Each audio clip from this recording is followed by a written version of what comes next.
We talked about springs in the last video, and now in this one we're going to talk about pulling stuff with ropes.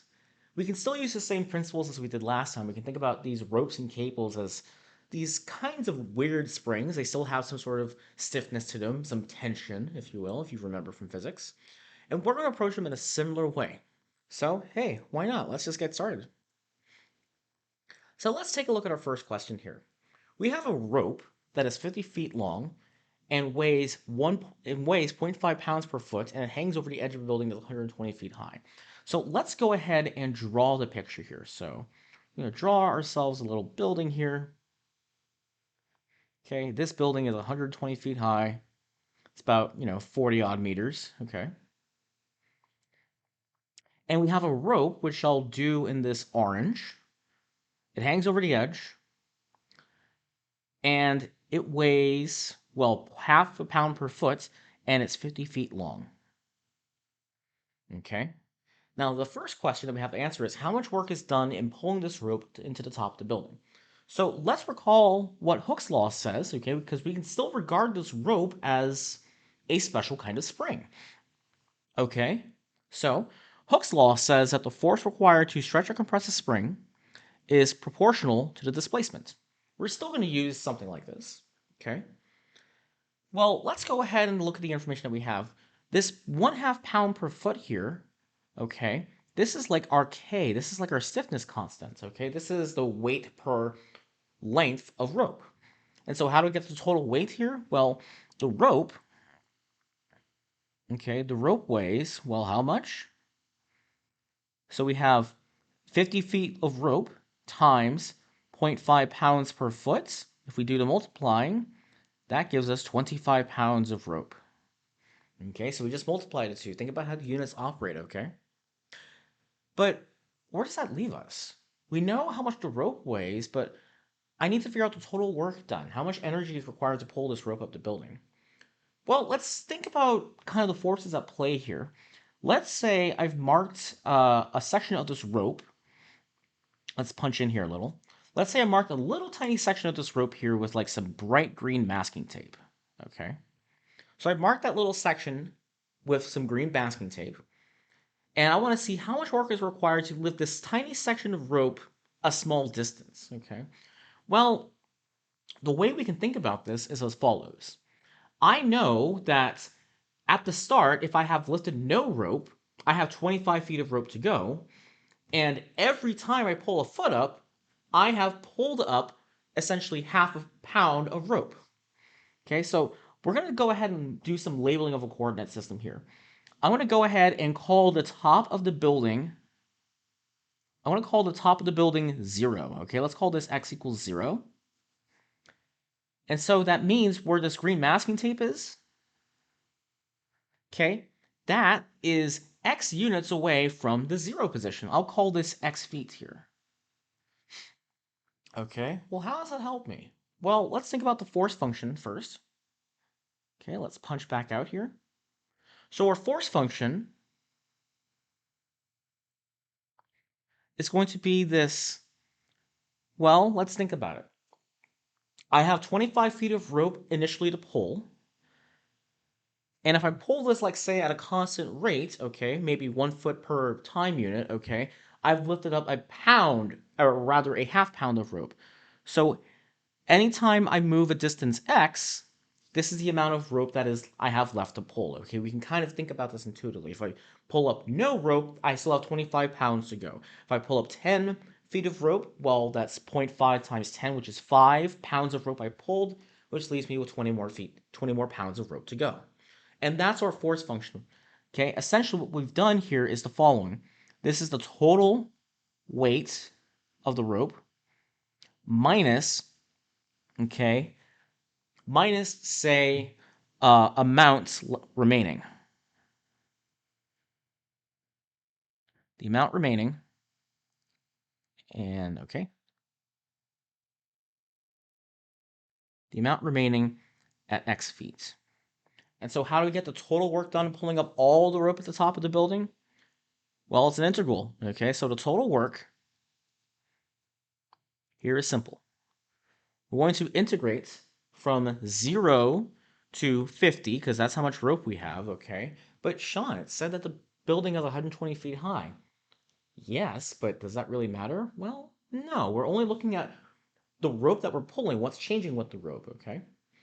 We don't really need the height of the building here. That was just to throw you off. Okay, the only force that acts on the rope is really gravity, and we're pulling it up with some tension. So we're integrating from 0 to 50. And what's our force function here? Well, it's that thing that we wrote up there. 25 minus 0.5x dx. A nice linear combination of two functions. Okay, this is just my power rule, okay? So once we go ahead and do the work here, no pun intended, 25x minus 1/2 times 0.5x squared. Evaluate this between 50 and 0. And we get lucky here because plugging in 0 gives us, well, 0, okay? And if we do all the calculation here, okay, plug in 50 and then minus plugging in 0, okay, we'll get a total amount of work of 625 foot-pounds. And that's how much work is required to lift all the rope to the top of the building. So that's pretty easy, okay? We found the force function as before, and then we integrated it, okay, to get the total amount of work done to do this task. Okay, for a lot of these rope problems, you need to first find the total weight of your object and then subtract away a little bit of function that describes how much weight the rope is per unit length. But now let's look at the second part here. How much work is done in pulling half of the rope? Well, we can do a similar thing here. So half the rope, well, the rope is 50 feet long, so half of 50 is 25.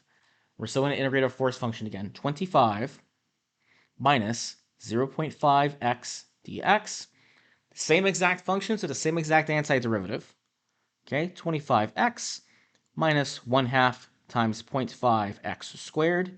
Now we evaluate this between 25 and 0. Okay, again, we get lucky here. When we plug in 0, we get 0. And when we do the work here, we'll see that we get 468.75 foot-pounds. That's how much work is done to lift half the rope up to the building. Now I want you to take a look at the results there, well, assuming that my scrolling wants to work here. There we go. So let's take these two results here. Up there, the 625, that's pulling up the entire rope to the building, but this 468.75 that we just computed, that's pulling up half the rope. So what do you notice? Well, I pulled up half the rope, but it seems like it did a lot more than half the work. Well, that's the idea. Okay, the work done in pulling up half the rope is not equal to half the work in pulling up the entire rope. So the answer here is no. And the idea lies in that work is not a linear operation, as we saw above. The antiderivative that we got here was not a linear function, but it was instead quadratic. Okay, if you know anything about these energy principles, the amount of energy is quadratic, okay, because we have that x squared term. Okay, and so I'll just write it here as note the presence of x squared, okay, in the energy. Okay, note the presence of the x squared in the energy function. Okay, remember that's work. Okay, so work does not add up in a linear fashion because we have an x squared for a lot of these basic principled problems. Our work is done in a quadratic manner. Okay. All right, let's look at this interesting one here. Okay, and we'll draw the picture as we go along here. All right, so we have a bucket here, and it weighs 4 pounds. So let's draw a bucket here. Okay. And it's attached to a rope of negligible weight. Okay, we won't worry about the weight of the rope here. In fact, let's make this a little thick here. There we go. Okay, so we have this rope here. And it is in a well that is 80 feet deep here. So we're going to say that the rope is 80 feet. Okay, easy enough. The bucket starts with 40 pounds of water. So we have some water here in this bucket. Okay. And we're pulling it up at a rate of 2 feet per second. So this is going up at 2 feet per second. but there's a leak. All right, so we have a leak here. Okay. And water is leaking out of here at a certain rate, and it's leaking out at a rate of 2 feet per second. Okay. Nope, sorry. Rate of minus 0.2 pounds per second. Okay, so we have this bucket, and the water is leaking out of it because there's a stupid hole in the bottom. We didn't plug it up. We didn't bother to check if there's a hole. The question is, how much work is done in pulling this bucket up to the top of the well? So this is a multi-part problem. So let's really think about what we have here, okay? We also have to note here that this bucket here weighs 4 pounds, and that weight does not change, okay? So let's think about the weight that's in our system here, okay? We're ignoring the rope for the moment. We're just imagining if we have like some mystic force that can lift this bucket from the bottom of the well up to the top, okay? Ignoring the rope for a second. So how do we handle this? Well, let's think about it. Let's think about the weight of the bucket, okay? Well, the weight of the bucket, okay, the bucket itself weighs 4 pounds, but in it is some water. We start with 40 pounds of water, but then I'm losing 0.2 pounds of water per second. So I'll use t for seconds here. And so I've now created a function that represents the amount of water, okay, the force, the weight of water at any given time. If I combine like terms here, 44 minus 0.2 t.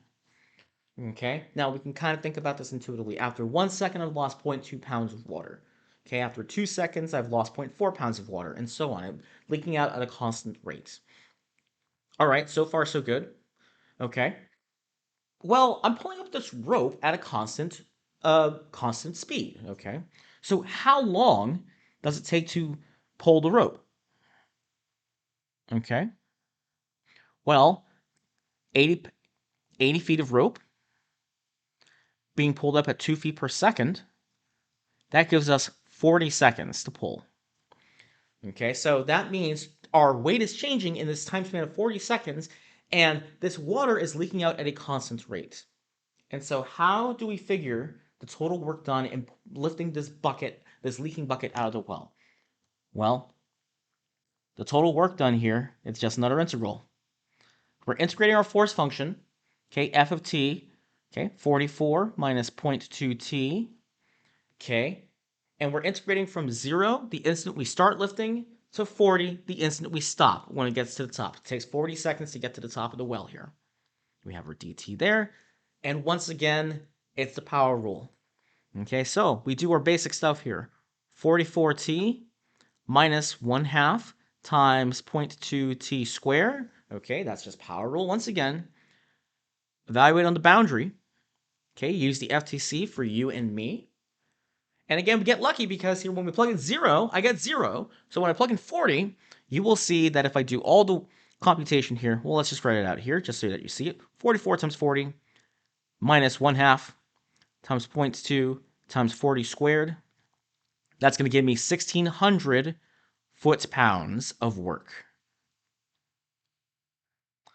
So not too bad, right? This one was a little involved, but just by thinking it through and thinking about the units at play here, we can compute the work easily. So, what do we take away from this? Well, work is pretty easy, right? We just integrate a force function, okay, be it a linear spring or we're lifting something at a constant rate. We just integrate a force function that tells us the total energy required to do a task.